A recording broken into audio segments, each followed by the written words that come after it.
have no idea what's going on or so. It feels like Anita Sarkeesian is like slithering back. You know, she's slithering her head back into the gaming sphere again.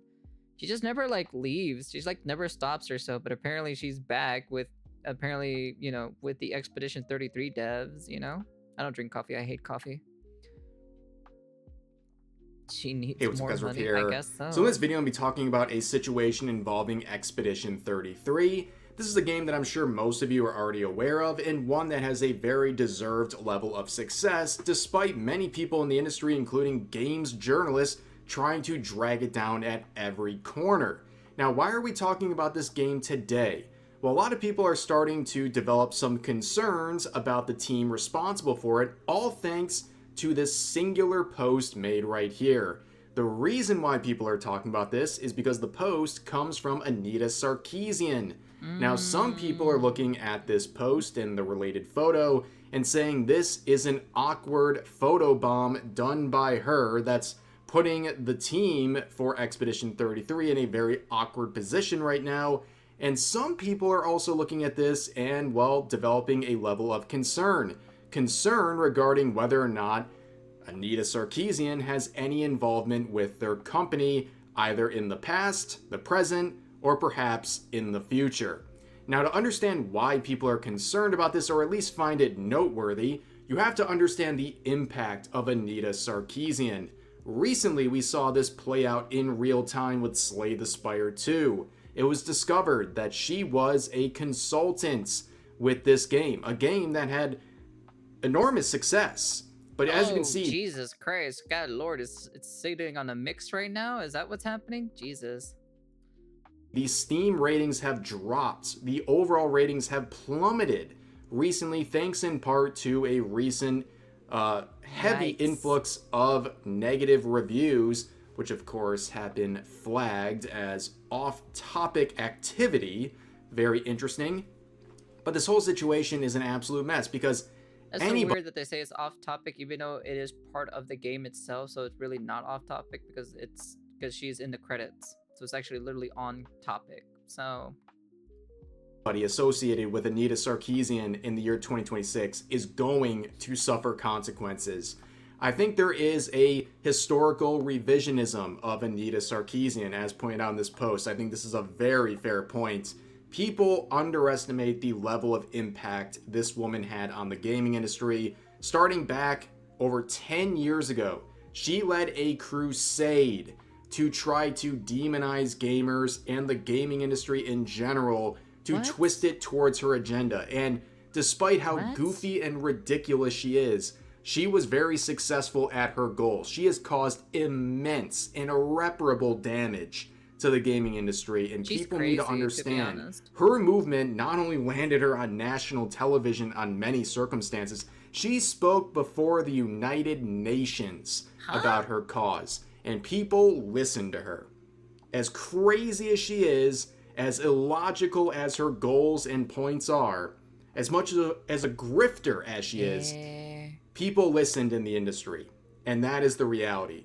So knowing the history of this woman, seeing her have a very growing presence in the year 2026 is alarming to a lot of people. And what's even more alarming is the fact that people are trying to downplay her role both historically and presently. With posts like this, with Anita Sarkeesian's name trending, saying it's effing 2026, y'all need to move on. Well, of course, gamers will move on when Anita Sarkeesian is removed from the industry altogether. Yes, she needs to be eradicated, sent to the Shadow Realm. Like, if she has done irreparable damage or so, because I've heard of her like in the past, and they've said, like, I wasn't there during the time or so when this was going on or so, because I was kind of like doing my own thing, playing video games on my own terms, playing with games and everything like that. She needs money, yeah, to be honest. She never lost influence amongst devs, particularly amongst the artisty portion of development. That shapes the story and subjects directions. I used to want to be in game production in uni, and she was influential then. I went to GDC Game Development Conference, and she was influenced there or something like that. I don't know. And those folks are now in senior position in game devs. Yeah, because I personally want to own a game studio in the future, right? But I'm not gonna let her nowhere near my any of my people, to be honest. That's all I gotta say. I mean, see what happens to The Last of Us 2? Oh yeah, that thing was a complete disaster. That game, it is. And I guess these activists are getting a bit lazy and they're not botting their tweets because normally this stuff would go completely bonkers, but as you can see, it has 900 likes and 600 comments dunking on this individual and reminding them that just because someone's been negatively impacting something for a very long time, that doesn't mean you lose your ability to point out their influence. And as you can see from the quotes, yeah, people feel the same way, saying, no, after what she did, never. She's a non-gamer activist grifter who leveraged feminist theory to insert herself into an industry she didn't grow up with or understand. As long as like she stays away from Expedition 33, I'm okay with it. That's it. You know? I'm like, they're doing fine on their own. They don't need a consultant, to be honest. But like I said, that's just like my personal opinion. You know, if Slay the Spire 2 needed consultant, that's their thing, and that's what they did. But I personally don't think Sandfalls Interactive needs that, because it looks like they can definitely manage on their own without a consultant. I'm just saying. Which ruined gaming forever with gay race communism and feminist trash. So no, we will stop talking about her when she gets out of our games. Again, as much as a joke as Anita Sarkeesian is, someone who literally tried to police what was going on in the gaming industry while admitting herself she doesn't even play video games, the gaming industry listened, and they're still listening because she still has a presence. She is, in many people's eyes, a cancer on the industry. Anything she touches is going to have a negative perception, and that's exactly what's been unfolding. And you know it's really bad when Hasan Piker takes a break from shocking his dogs to make a statement defending Anita Sarkeesian, quoting a related post saying, Gamergaters in 2026 need to be put in re-education centers that we call vocational training centers to the foreign press. The entire pragmata will boost birth rates. You are still talking about the pragmata stuff? Brother in Christ, let it go. I get it that Shoe on Head finished you off, but my God, dude, this guy is still talking about it to this day. Man, my man cannot let it go, to be honest. He's still talking about Pragmata while everyone else is like talking about, you know, other different games now, but this man is still bringing up this conversation. he really can't let it go, huh? I guess it must have stinged him or so, where he can't have any kids either, so. Uh-oh. Force reminded how stupid and sad right-wing gamers are. They need jobs, gym, and girlfriend ASAP.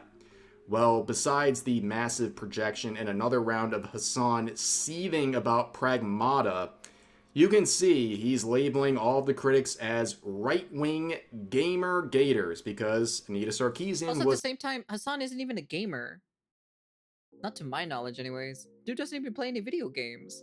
The only time he ever plays video games is when they sponsor him. That's it. But other than that, he doesn't play video games. So why does he have any word or any vocal words should be saying about gamers whatsoever? I'm just saying. Show me his Xbox gamer score. At the ground level of Gamergate when it started back in 2014. And I guess because something's been around for a long time, you're not allowed to police this woman once again, basically latching her claws into the industry and not letting go.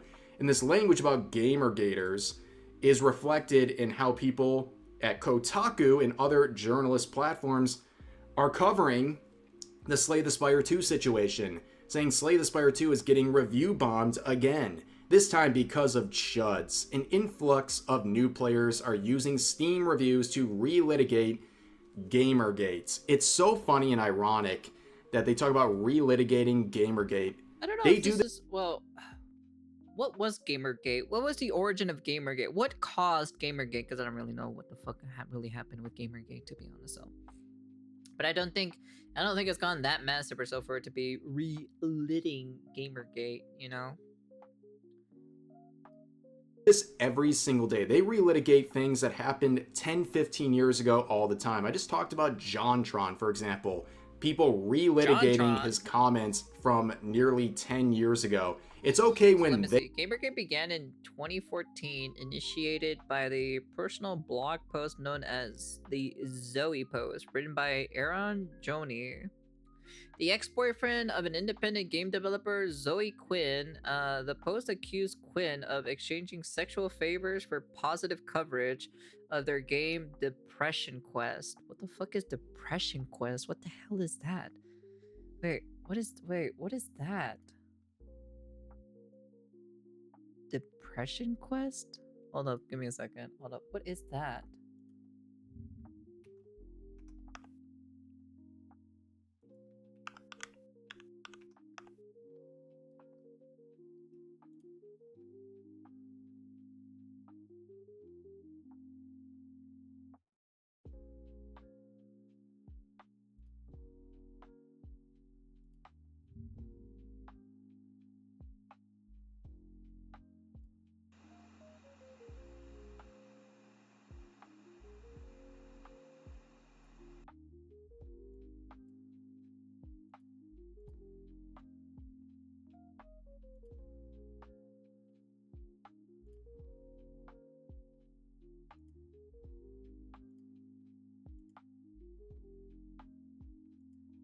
That's it?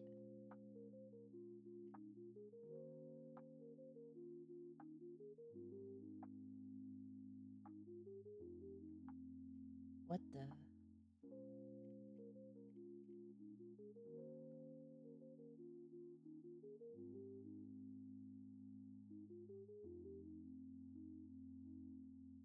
A hate campaign against them, entirely unwarranted, and in reaction to this, I really wish I liked this game.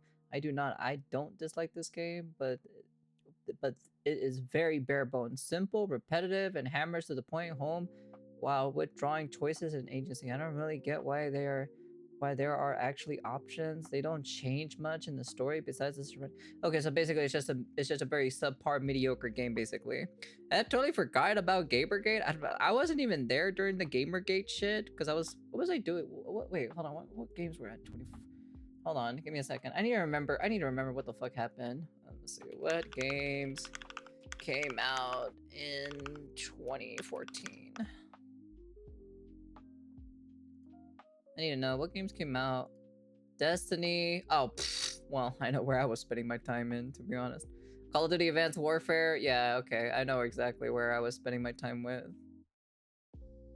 Far Cry 4, Titanfall. Oh yeah, I know. Okay, yeah. I was basically, I was nowhere. I wasn't on the internet. I was just playing video games, to be honest. The Evil Within, Sunset Overdrive, Assassin's Creed Unity, Assassin's Creed Rogue, Titanfall, Call of Duty Advanced Warfare. I played both of those, to be honest. South Park: The Stick of Truth, Dark Souls 2, Dragon Age Inquisition, Mario Kart 8, Forza Horizon, and then NBA 2015. Oh, I was playing fucking Pokemon 2 as well. Okay, all right, that kind of explains a lot, to be frankly honest. I was like trying to remember. It's like, what did I do? What did I do during that time? Oh yeah, I was fucking non-existent. I never paid attention to any of this, to be honest. So, yeah. Seems like a very subpar game, I guess. You know, sparking massive online harassment campaign against Quinn and others, often framed as a debate over ethics in gaming journalism. Oh, I see. So that's basically where the downfall of gaming journalism began. I see. It's like no one ever said she was a good dev. It's like Mixtape. Does it even count as a game though? This is probably like worse than Mixtape, to be honest. So, you know, at least with Mixtape you have visuals, at least to some degree, you know. Those were the good gaming days, the bygone era. Yeah. They do stuff like that, but it's not okay all right. for you to talk about an active problem over the last 10 plus years that's still happening. But anyways, imagine going to journalism school just to write slop articles using the word chud unironically. Just remember, guys, you might be going through a hard time. If you use the word chud just nonchalantly or so, I don't want to hear anything from you. I really don't. That just tells me, like, your intellect level almost immediately if you use the word chud in like your journalism, uh thing here, It could always be worse. And this right here, this journalist is especially proof using it as a of that. label or so for gamers. But let's talk about what's going on with Anita Sarkeesian and Expedition 33. So she got this photo op with the dev team, and here's the actual post where she says she went to the GDC like she does every year. I have no idea. Didn't take many photos like every year, but here's some proof of life. Me doing something somewhere and meeting a bunch of the folks from a game she misspells, by the way. She is not defeating the tourist allegations, but you can see this is it. This is all it takes. Her presence attached to anything is a problem for gamers, and rightfully so. And you can really look at this two ways. Either she was photobombing these devs, right? She goes up to them and takes a photo with them and they're just being nice, or this shows some involvement with them. And I understand why people would start to get concerned, because people really like Sandfall, right? They've done a great job with this game. Yeah, a lot of people have faith in the studio. So people are naturally asking questions when they see their dev team with Anita Sarkeesian. You see posts like this getting a lot of support saying, hey y'all, it's Sandfall Games. We loved Expedition 33 and we supported you because the game was fun and well written. But if you let this snake anywhere near the next game, you will lose all the goodwill you built as well as a ton of money. She's a poison pill for games. 6,000 likes on this and not a lot of pushback because people are in agreement, I think, largely. Right. I'm going through this logically or so. We're not really getting much context of this, where she's just taking a photo with some of the developers, right? Like, I'm just kind of like, maybe it's just a picture or so that they met at this like weird venue. I don't know where this venue is at to begin with, right? But like, I'm not really taking it as like, oh, she has her hand in the cookie jar, Not yet, anyways. It's a little bit way too early to kind of tell. But like I said, it's just like, this is the logical part where I'm like thinking, I'm like, oh, she probably just took a photo or so with them. That's where I'm thinking at it, at least. I don't know what you guys are thinking from it, but that's what I'm seeing it or so. But once she does actually put her hand in the actual cookie jar and actually starts messing around with the cookie jar and making the cookies a mess, basically destroying the cookies, then yeah, I'm gonna be like, yeah, that's a problem. She shouldn't even be doing that, to be honest. A problem with Anita is that she says she played games since she was a kid, but there is an old video from her presentation before her fame where she admits she never played games before. Well, who knows, to be frankly honest. She's probably just a LARPer at the end of the day. Just trying to basically say, I'm a gamer, but in actuality, I'm not a gamer. She probably doesn't even play games anyways to begin with, for God's sakes. I'm like, do you think do you guys really think like a girl gamer would do any of this stuff to begin with? No, they'd be busy playing video games. Like that's the reason why, they don't do none of these things. Because you want to know something? That's mostly like, as much as I like bringing gender into this, it's mostly a guy thing, okay? A guy would probably do, most of these conversations and like everything like that. Usually when it comes to a girl or so, they're not really like, they either do this without playing any video games, or they're busy playing video games and not doing this. That's the difference, I'm just saying. That's what I'm thinking. I think people are overreacting. We have to wait and see what she actually does in the year 2026. Well, not in the year 2026. I think what she does with Claire Obscure #2, at least the sequel. We'll see what she does. Specifically with that. That's like the only thing. I'm like from what I'm hearing, what you guys are talking about. Like of course it's not like It's not like I like her or anything like that. No, it's like I want to keep my distance from her specifically. But, it's just a photo. It's nothing really that crazy in my personal opinion. But like I said, I'm waiting until she sticks her hand into the cookie jar and starts breaking the cookies to me make a final judgment, to be honest. So, She created a problem and starting solving it with more problems, destroying story-driven gaming scenes for years. Well, that's the only reason why you just want to keep your distance away from her. You know, just keep your distance. That's it. You know, just say hi, nice to meet you. Blah blah blah. I'm the creator of Claire Obscure Expedition 33. Nice to meet you. Oh, you want to take a photo? Okay, sure. Okay, pop, and then that's it. You know. I don't think there's any proof right now that she is an active member of their team. In fact, I think it would be pretty unfair to make such a claim. But seeing her presence at all, people are saying, whoa, hold on a second, Sandfall. Like, yeah, so we people like are just you, concerned, but do not let this be a thing. Like, this is a warning, okay? Do not let her in. Well, are there some people that okay, take if you it a have little any bit too far? self-awareness whatsoever, if you have any awareness for your customer base, do not let her anywhere near your company. Like I said, this could just be an awkward photobomb where she is self-inserting just for the sake of riling people up or making herself look powerful to people. Like she has some in or connection, when in reality, she might have just been there, right? But here's another post saying, as much as I like Expedition 33, I will never support a company that allows this snake to consult on their game. If Sandfall wants to be more than a one-hit wonder, then they should keep this interaction to just a photo. And I am definitely in agreement with that. And there were some other reactions that I thought were pretty funny or interesting. Edmund McMillan, the creator of Mugenics, had something to say. Saying, just imagine if we got Anita Sarkeesian to meow for Mugenics. Note to self. Contact Anita Sarkeesian about meowing for DLC. This guy definitely, because like he has like a bunch of, because didn't he also get the voice for one of the cats to be Chris, what is it, Chris, whatever his name is, Chris whatever the crap his name is. Yeah. So, like he gets like all the people to do the meowing or so for his game. I'm super curious if he actually does it. Now this is a joke, but we all say like, careful, Edmund, careful.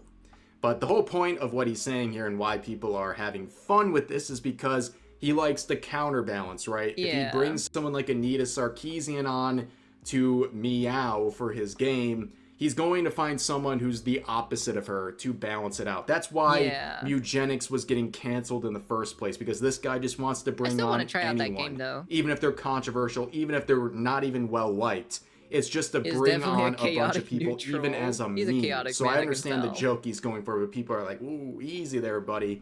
Careful with this one. But, of course, it's all just jokes right now. But let's go back to someone we haven't talked about in a minute, and that is Kabrutus, who was the creator of the Steam curation group, Sweet Baby Ink Detected, and DEI Detected. But he is adding a new caveat to his rating system here. What's this? Saying, when I decided to create the Steam Curator Sweet Baby Ink Detected, my goal was to warn players about who wanted to turn video games into tools for ideological messaging and political propaganda. Things escalated far beyond anything I've ever imagined, and today, terms like DEI are widely known across the global gaming community. Mm-hmm. We have also seen Sweet Baby Ink become increasingly secretive, and having your game associated with Sweet Baby Ink has effectively become a badge of shame, leading to significant losses in sales and reputation among gamers. For the past few weeks, I've been watching the industry's movements closely, and the reemergence of Anita Sarkeesian as a relevant figure is deeply concerning. This is someone who has already done far too much damage to the video game industry with her toxic and hateful ideas, combined with the influence she somehow still holds within the industry. I see a situation very similar to what we had with Sweet Baby Ink, a malicious individual trying to use video games to spread twisted and hateful ideologies, using gaming as a vehicle for propaganda. That is why I've decided to start including games connected to Anita Sarkeesian in the Sweet Baby Ink Detected Curator. We need not only to warn players that the game they are thinking about buying may be helping fund Anita Sarkeesian's disgusting work, but also to send a clear message to the industry that we will not accept our entertainment being turned into propaganda, period. However, I cannot do this alone, not this time. Unlike Sweet Baby Ink, Anita Sarkeesian does not provide a ready-made list of games she has worked on through her official website, she does list clients, but not specific games, and I simply cannot spend endless hours every day tracking down and investigating these titles anymore. Life happens, bills need to be Yeah, paid, of course. and I have to focus on work that actually brings financial return. I am being completely honest with you here, but I know many of you can help track these games down. To get things started, I have added Slay the Spire 2 to the Sweet Baby Inc. Detected Curator. If you can help identify more titles connected to her, please email him at info.deid@protonmail.com. Only games with undeniable proof of her involvement will be added. As always, I do not want to be unfair to anyone, nor do I want to spread false information. Round 2 begins now.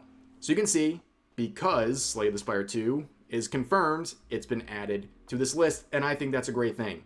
I think anything... I still think like Slay the Spire 2 is still a good game. I'm like, well, I'm just like I'm trying to think of like story wise. I'm like what the story is. Like has anyone like digested or saw the story? And like is there any like contradictory or anything like that or whatever whatnot or so, you know? Like I want to see like basically the stuff that she basically consulted to is what I want to see. Like I want to know what it is. Because if I remember correctly, well, I'm not too sure. So this was a while ago. That when you talk to a consultant and stuff like that, it doesn't mean like they like take full owner creatorship. They just kind of like read what they wrote down or whatnot, right? And then they decide if they want to add it or not, right? I think that's how it works, if I remember correctly. I could be totally wrong though, but you guys can let me in on that if I'm in the same ballpark or anything like that. But I'd be super curious to see if like they even took anything what she said to account in their game, or they're just kind of like, oh, okay, all right, yeah, that's nice, you know, and then they just kind of like did their own thing or so, or maybe they maybe might have took one or two things maybe from her, but we don't know. Like I said, we don't fucking know at the end of the day, because people really don't really want her back into the gaming industry. This is this is the way how people show that. Well, yeah, of course, like nobody wants her back. I'm not saying that she you know, I want her back or anything like that. That's not what I'm saying. I'm just saying, like, you know, we don't really know what really happened behind the scenes during the game development between that of Slay the Spire 2. That's the thing itself. But I get it. I understand you don't want her to touch anything because whatever she touches, she destroys, basically. Completely understandable. I get it. I get it. But I would really want to know what happened behind the scenes of the game development when consulting with her. And also, out of all the people, why would you want to consult her? Question mark? That's my question, to be honest. That Anita Sarkeesian is tied to in any meaningful way should be added to these curation groups and lists. I think that is 100% fair, and I think holding on for Expedition 33 is definitely warranted. We don't know she has any direct involvement. In fact, I am on the side more of, it seems like this was an awkward photobomb where she's trying to force herself into relevancy with this group. Could be. And all we can say is be careful to Expedition 33 and their dev team, because this truly is a snake in the gaming industry looking for any way to latch on to any host that is either willing or foolish enough to allow her on, because she is a badge of shame. Just like Sweet Baby Inc. working on a game, so is the involvement of Anita Sarkeesian. Nobody who is a self-respecting gamer would want to support anything she is directly tied to. So I think the concern about Expedition 33 is valid. I don't think anybody should be lifting their pitchforks and going after them. Absolutely not. We don't have any proof she is tied, but this proves how rejected she is among gamers. Yeah, of course. And this should serve as a lesson not only to the team at Expedition 33, but also all studios, that working with her is a massive, massive blow to your reputation. Hopefully, studios take notice of this. But that's going to do it for this video. If you guys enjoyed, consider giving a like. Do I think it's slightly a bit blown out of proportion? Yeah, I kind of think it's slightly blown out of proportion, to be frankly honest, in my personal opinion. Just because this is like it's just a photo, you know. We don't know. We don't really know, you know. I doubt, you know. I doubt they're gonna go for her for consultant and whatnot. I'm like, unless they want to end up like Ubisoft, I probably would say no, in my personal opinion. But it's just a photo. I'm like, you don't have to blow this out of proportion just to see what's going on, you know. But